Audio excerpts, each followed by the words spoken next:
So we got about 3 minutes left. I want to see if there are any other questions that I can answer about anything we've spoken about tonight or any other things you've always wanted to know about LinkedIn, but we're afraid to ask. So I have two questions. The first one is on the top part near your name, you have a badge. How do we get that badge versus a verified badge kind of indicator? This badge right over here. Yes. So actually, if you go under resources, I think they moved it to, you actually need to go through Clear. They actually have I'm trying to see where it is here. Um, I think it's under about this profile that gives you the opportunity to actually go in there and verify it with Clear. So you need a government ID. Some people don't want to do this because you're actually putting your government ID and you're giving it to Clear, which has had some breaks in terms of the security. But I Hmm. like it because that way people can actually see that I'm a real person and they can see when I join. So you would go in here and actually go through the verification process via Clear, and then you could actually have that badge added once Clear actually does show them that you're a real person, then you are who you say you are. So Awesome. there's Thank you. And positives then and negatives to it. Yep. and then the second question I had is when you're looking for jobs and you see that there have been over 100 applicants, do we still have to go and apply there or can we move on to something else? Look, I would say nowadays, especially when you have a situation where the job market is contracting, pretty much every job is going to have a whole bunch of people applying for it. But I think the best thing to do is to personalize your actual application. Because if even 150 people actually apply for this, how many of them reached out to Anise and sent her a connection request? Or how many people have used their Cumberland connections to get an in and figure out what they need to do to get in there? I think that's a much smaller number and it helps set you apart compared to other people. Okay, Other awesome. questions? Thank Thank you. you. Thank you for the questions. There's one in the chat. Do you recommend Yes. us to opt for LinkedIn Premium? How helpful would it be? Great question. So I get this question pretty much every session. I think generally you do not need to pay for LinkedIn Premium because LinkedIn Premium is expensive. The only real difference that it makes is in terms of how many searches you can do per month. The one problem that I don't like, and this is something I got in my soapbox about this a little bit last year when I gave my presentation, is LinkedIn now limits the number of personalized connection requests you can send per month on a free account. That's between 5 and 20. There's no way to know which month you get 5, which one you get 20. So if you're sending a lot of connection requests in a month, you're probably going to need premium, otherwise you cannot personalize all of them. But what I usually advise folks to do is to get a free month. Usually LinkedIn gives you a free month every year of premium, then send your connection requests and personalize them for that month and then cancel it after so you don't have to pay for it. I don't think it's worthwhile generally for the vast majority of users. As long as you're checking the profile of viewers on a regular basis, you're not missing folks, and you're not doing that many searches like I'm doing for our first destination surveys, you can get around the problem with the connection requests. I always say, don't give LinkedIn any money. I do it because I have to do the searches for my job. Other questions? Another one in the chat. What's your view on how good promoted and easy apply jobs are? So promoted are the ones that people have actually paid for LinkedIn to promote. So usually, actually, I'm a little less interested in those because why do they have to promote it? Why are they sticking out in my face as opposed to having it there? But you can always scroll down and get other ones. Easy apply simply means you can apply directly on LinkedIn. Look, I think it's a nice, easy thing to do, but a lot of places also request that you actually put in the full information anyway, even if you're clicking easy apply, because they want to have all that information. But they're using your LinkedIn profile to populate that information.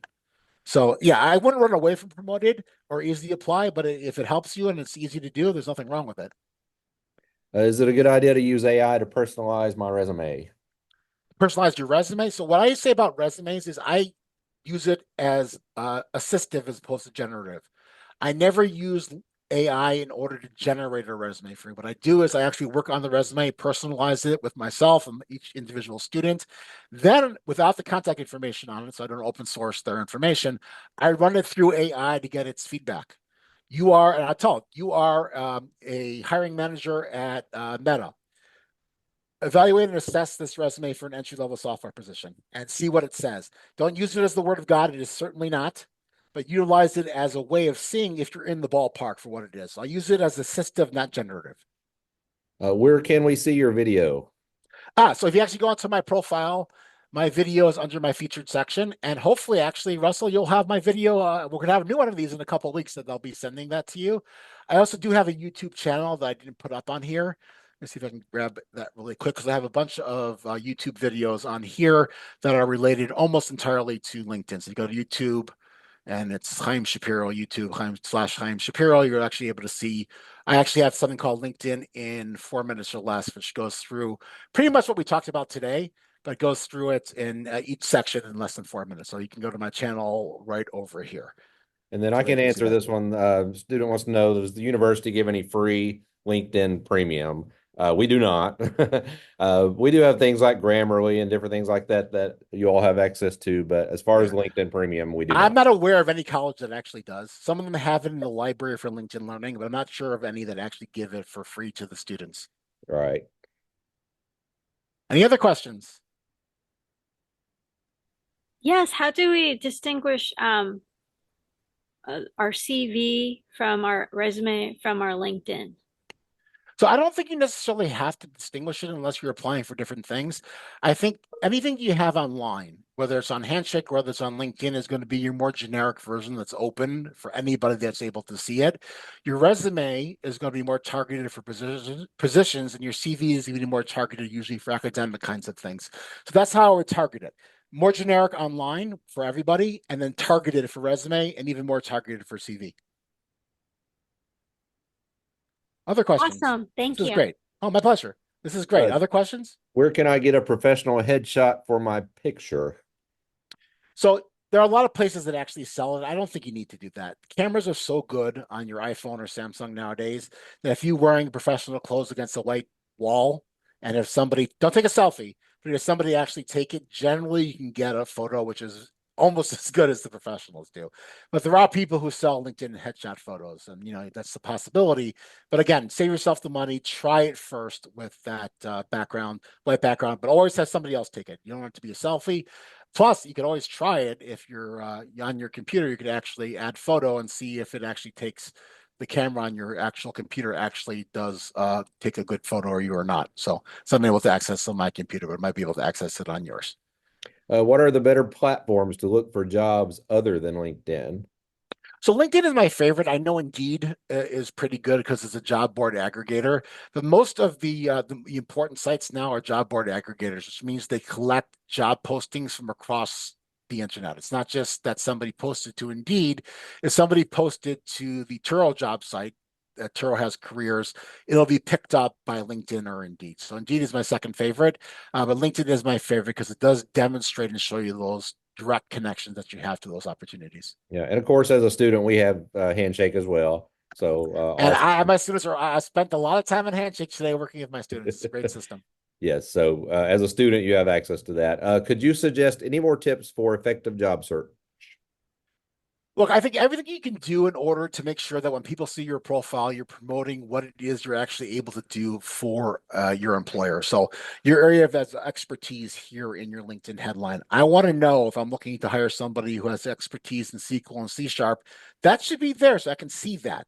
But also, I think whatever you can do to make a connection as opposed to a cold sending of a resume makes it much better. They're getting thousands of resumes, and we call that the slush pile. If you're in the slush pile, yeah, 1%, 2% get picked. If you're actually sending it through a connection, it's a much higher rate of getting reviewed and a much higher rate of actually getting actual positions. So do everything you can, turn your cold leads into warm leads.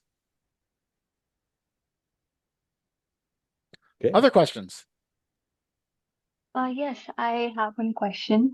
So, I have experience in web development, but I also have experience in customer focused role. So, how can I make sure that my LinkedIn shows that I'm open for both the roles, but also not Yeah. make it confusing for the recruiter? It is, that's a little bit difficult to do because like I said before, LinkedIn doesn't do two areas of expertise well. You might want to separate different ideas here in the headline that could potentially confuse the recruiter. The other way around that is under your jobs to make sure you include the skills so they can see how long you've had those skills. I wish there was a better answer to that, and LinkedIn needs to fix that, but they haven't. So it's no good way to show two things without confusing people specifically. And I wish LinkedIn made that better, but that's a flaw in the system. Other questions? Another one, what's your perspective on the balance between what you know and who you know in a job search? Well, look, obviously you want to sell your skills, and when anyone finds you, they want to make sure that you're presenting it so that when your friend sends it in, or your coworker or somebody from your church or synagogue sends it in, they actually look at your profile. He has the skills, or she has the skills that I need. Look, but who you know is always the best thing. If you can get somebody from the inside to submit your resume, that breaks down barriers that otherwise are almost impossible to break down.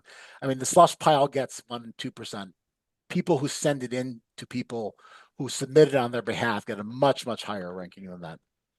And we have Cumberland's Connect, it's called, at University of Cumberland's. That's a way to connect with alumni.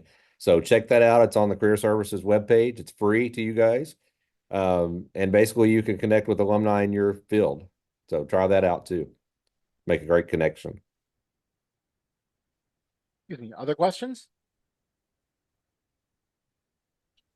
Yes, I have another question. Mhm. So, I have studied in Cumberland's in an online program. So, what could be the best things that I can put on my LinkedIn so that it shows that I have interaction with other students or my professors, so anything that I can add to my LinkedIn, that So it I shows probably my would add network there. I'm sorry, I probably would add recommendations from your professors. And if there are specific things you could add under your education, like I have, let's see, where are we here? You see here that when I was at Northeastern Illinois University, I have my activities up here because I did some really interesting stuff, or courses or those kinds of things. So whatever sells you the best in terms of your education, the people who will be interested in potentially hiring you is what I would add, and in whatever place you can. But recommendations from your professors is a great way of doing that.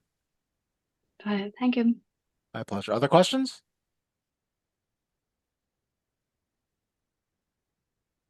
Are recommendations seen only by recruiters or No, by recommendations are everyone? available on anyone's profile. If you scroll down my profile, you'll see the top two or the last two that I got, and you can click show all and see them all if you like. Awesome. Thank you. Yeah, so they're available for everybody. Other questions? Can we hide the recommendations date? You absolutely can. You don't need to put it up. And if I wanted to take any one of these down, click the pencil right over here, and I can go in. And by the way, they can't put it on there unless you let them. So you don't need to put it up. If I wanted to take one of these guys down, I just simply click toggle this to off, and that one will no longer show up where anybody can see it. I'm asking, can we exclude the date? Oh, the date. I don't believe so. Ah, I don't believe so. The date is actually required. And one thing I don't like is the fact that it actually defaults to the most recent first. It shouldn't be that way, but that is how it is. Other questions? For example, if you have worked with a colleague in past 5 years and we ask him to do See, what recommendation, I would do is ask them to renew it. You see, Amy here gave me one. I think she gave me one, or Chloe did. She gave me one a few years ago and gave me a new one recently. So I would just ask them to redo it, and then the date will show up as the new one, okay. and turn the other one to off. Somebody asked about uploading this PDF. I don't think that makes sense. I think it's better to have them actually here on the account as opposed to putting it on PDF under featured. Other questions?